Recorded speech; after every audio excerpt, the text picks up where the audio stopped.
আরে কি যে রান্না করি আইডিয়া, আমার তো মনে হয় শোকেজের ভিতরে রুটি রাখা আছে। আরে তাই তো, আমার তো শোকেজে রুটি রাখা আছে, এই তো রুটি পেয়ে গেছি।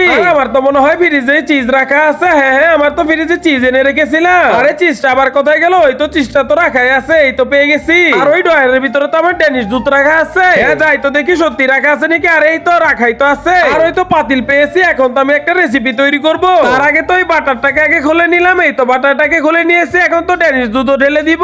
এই তো ড্যানিশ দুধ ঢেলে নিয়েছি, এখন তো একটু মাখা চাকা করে নিলাম ভালো করে। এই তো আমার হয়ে গেছে। এখন তো এই রুটিটাকে সুন্দর করে চাক করে নেবো। এই তো আমি কেটে নিতেছি। এখন তো আমার এই ক্রিম গুলো আমি রুটির উপর দিয়ে ভালো করে দিয়ে নিব।